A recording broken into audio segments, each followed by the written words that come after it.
sejam di dalam majelis ta'lim itu lebih Allah sukai daripada 1000 rakaat salat sunnah yang kamu kerjakan, mengunjungi 1000 orang sakit atau mengantarkan 1000 jenazah. Pahalanya besar kalau benar di niat. Sedikit sekalian, saya ingat satu cerita. Diceritakan oleh guru saya Sayyidil Habib Umar bin Hafid tentang seorang sahabat Nabi Muhammad dengeran suara panggilan perang. Jadi dulu tuh kalau Nabi Muhammad mau pergi perang, itu orang-orang yang di kampung-kampung, yang di daerah-daerah suka ada yang ngumumin. Belum ada radio, belum ada TV, belum ada Instagram, apalagi TikTok. Jadi pengumumannya berupa ada orang sama Nabi Muhammad yang suaranya kenceng suruh naik kuda atau suruh naik unta. Dia kelilingan di kampung-kampung ngasih pengumuman. Ya ayuhan nas, innallaha qad adina lana an nujahid fi sabilillah. Allah telah memerintahkan kita untuk berjuang di jalan Allah. Laki-laki dewasa besok berkumpul di Masjid Nabawi, semacam itulah kasih pengumumannya. Tunggu sama Nabi jam sekian berangkat laki-laki dewasa pergi perang. Ada yang dengar itu, seorang sahabat Nabi begitu dengar, wah saya mau pergi nih perang besok. Dia langsung jalan ke kandang kudanya. Dia langsung bersih-bersihin kudanya, tajemin pedangnya, siap-siapin, rapi-rapiin baju perangnya. Udahan selesai, capek dia. Sambilan dia bersih-bersihin kudanya tuh dia sambil mikir, perang lagi nih. Mudah-mudahan menang. Kalau menang, ada pembagian harta rampasan. Biasanya kalau enggak kuda, kalau enggak unta, kalau enggak kambing. Kalau enggak pedang. Pedang saya udah punya. Kuda saya udah punya. Unta saya udah punya. Saya kalau dibagi harta rampasan perang, saya ditanya, kamu mau apa? Kambing ya Rasulullah. Pikirin sama dia nih. Kalau nanti saya dapat kambing, saya mau sembelih. Saya mau bikin kambing guling. Nanti saya mau bakar hatinya kambing. Enak banget tuh, kebayang. Nyam nyam nyam. Hati kambing enak banget dah. Habisnya dia bersih-bersihin si kudanya tadi itu. Capek. Di atas balai-balai ketiduran. Ngimpi. Kayaknya tuh perangnya udah selesai. Perangnya menang. Harta rampasannya banyak. Cuman masalahnya dia mati. Mimpinya tuh kayak panjang sampai di mahsyar. Tiba-tiba udah sampai mahsyar saat pembagian catatan-catatan amal dan saat pembagian balasan-balasan amal perbuatan. Dia lihat teman-temannya dia yang mati juga di saat perang. Semuanya dosanya diampuni. Bahkan bisa memberi syafaat kepada 70 keluarganya. Habis itu aromanya wangi misik, darahnya. Karena orang kalau meninggalnya jihad itu dikuburkan sama baju-baju yang ada darah-darahnya itu udah gak pakai dikafanin lagi. Udah langsung dikubur aja. Nabi Muhammad bilang maka darahnya kan Allah gantikan dengan bau misik. Bau darahnya Allah gantikan dengan bau misik. Semuanya kayak begitu kecuali dia. Dia darahnya tetap bau anyir. Dia dosanya nggak terampuni, dia nggak bisa ngasih syafaat kepada 70 keluarganya, 70 orang-orang yang dia mau, nggak dapat tuh semuanya. Jadi dia deketin malaikat, dia protes. Om,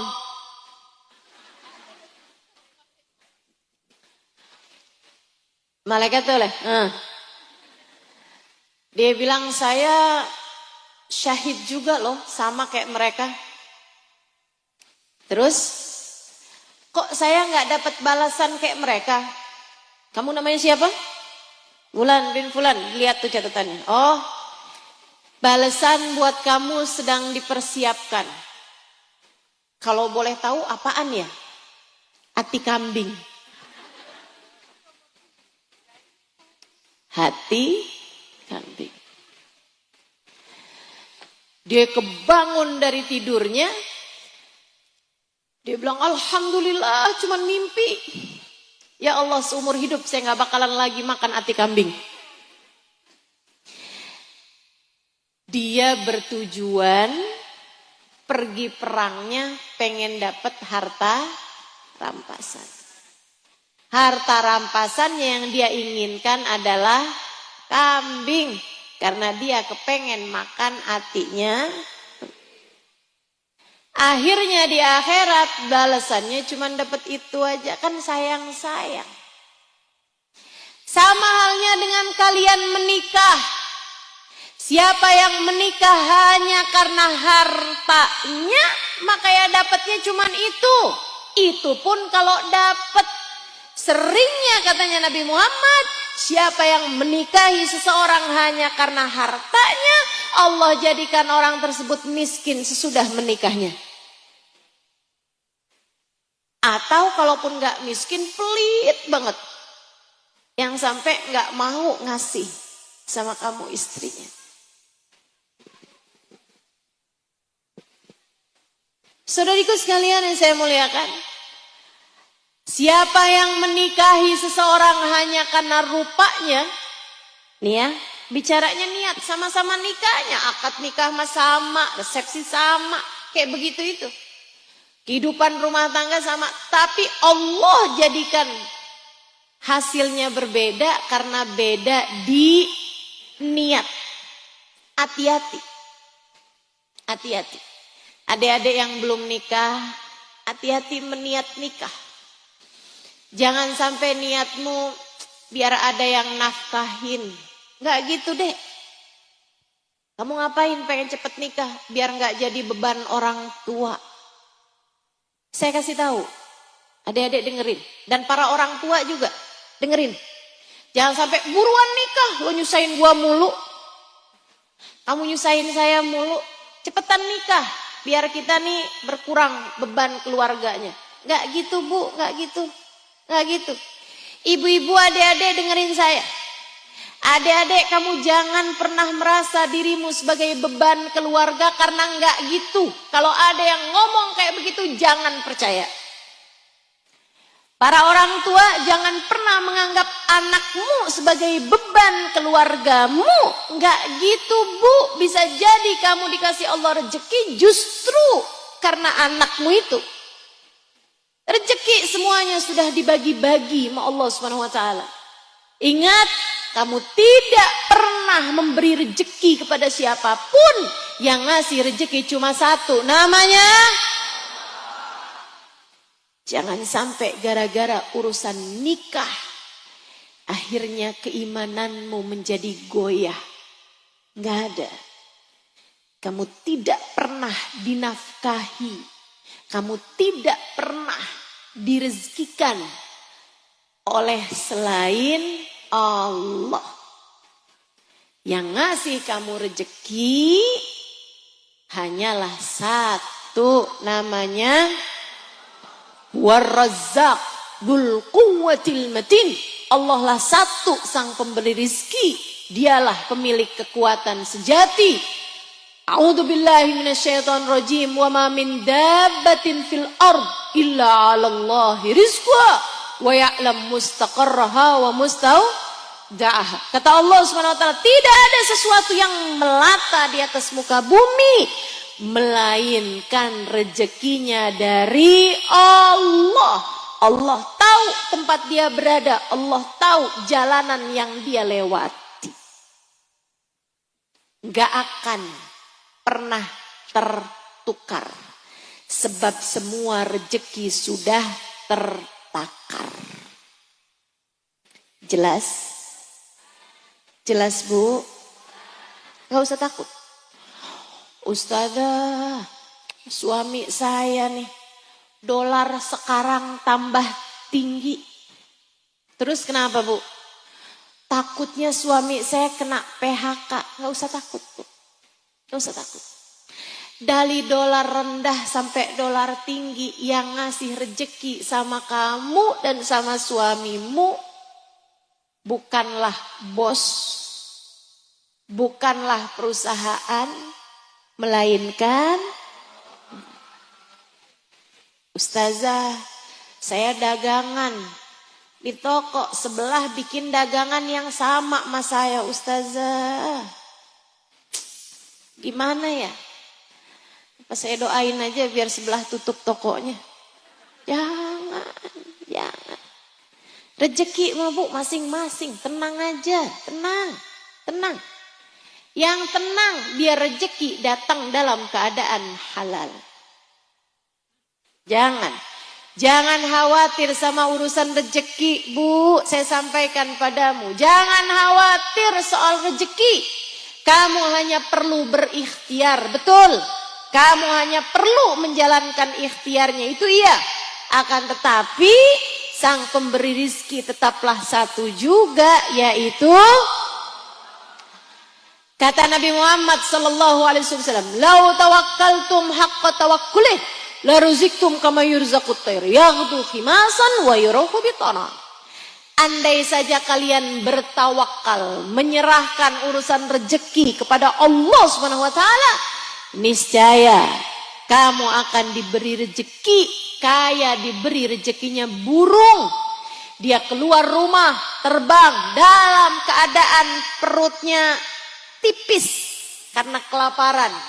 Wayaruhu bitana, sementara dia kembali dalam keadaan perutnya udah penuh, dan di kedua tangannya, kedua kakinya udah ada makanan, bahkan di mingkornya, di paruhnya sudah ada makanan juga untuk dia memberikan makanan kepada anak-anak burungnya. Masya Allah. Burung aja dikasih rezeki. Padahal kamu gak pernah kan ngelihat burung sujud? Burungnya lagi sujud nih, lagi terawih. Pernah? Nggak pernah. Kamu gak pernah kan lihat burung puasa? Saudaraku sekalian saya muliakan, kamu puasa, kamu terawih, kamu sholat fardu, kamu gak tinggal ibadah kepada Allah Subhanahu wa taala. Kamu pikir burung dikasih rezeki dan kamu enggak? Dikasih pasti. Tuh, Bu, cecek. Ibu-ibu saudaraku sekalian, enggak punya sayap, rezekinya semuanya yang bisa terbang.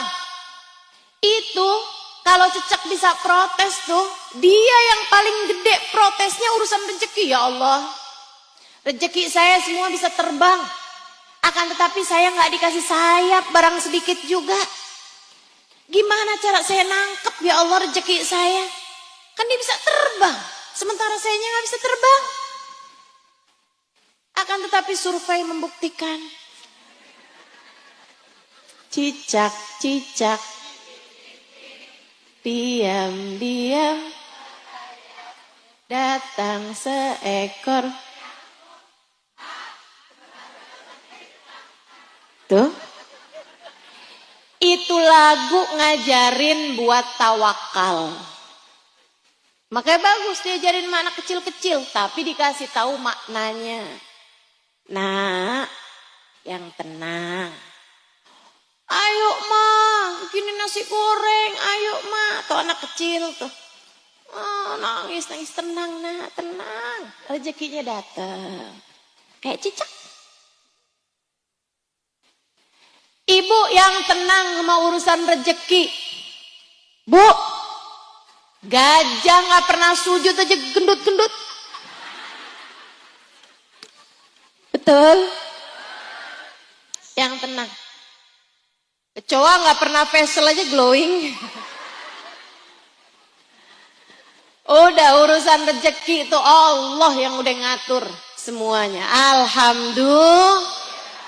Jangan sampai kamu menikahkan anak hanya agar berkurang beban dalam kehidupanmu. Nggak gitu caranya. Niatmu salah. Niatmu salah. Makanya akhirnya ada banyak orang tua ngomong begini sama saya, Allah ustazah, anak saya udah saya kawinin, masih nyusahin aja. Betul? Bahasamu bukan itu begitu? Jangan-jangan kamu salah di niat, Bu. Makanya dengerin saya, benerin niat. Adik-adik juga. Kalau kamu nikah jangan hanya karena agar dinafkahi sama suamimu. Yang ngasih rezeki hanya Allah Subhanahu wa ta'ala semata, tidak ada keduanya. Allah aja udah satu yang ngasih rezeki. Tenang, yang tenang. Jangan terus-terusan nuntut suami. Jangan terus-terusan bikin suami hatinya jadi nggak tenang karena nyari rezekinya dengan terus dibayang-bayangin sama istrinya. Sampai kalau pulang bawa duit sedikit gemeteran, kesian. Ya Allah, ya Allah. Nggak gitu, nggak gitu. Yuk, hatinya yang tenang, hatinya yang tenang. Tapi ustazah saya tuh kepengen banget ustazah dikasih rezeki itu yang luas gitu ustazah. Biar kayak orang-orang. Orang-orang tuh pada bisa jalan-jalan lebaran. Pada bisa tamasya, pada bisa seneng-seneng. Nah, ini borok-borok ustazah. Kalau saya beli baju lebaran buat anak, sayanya sendiri gak pakai baju lebaran.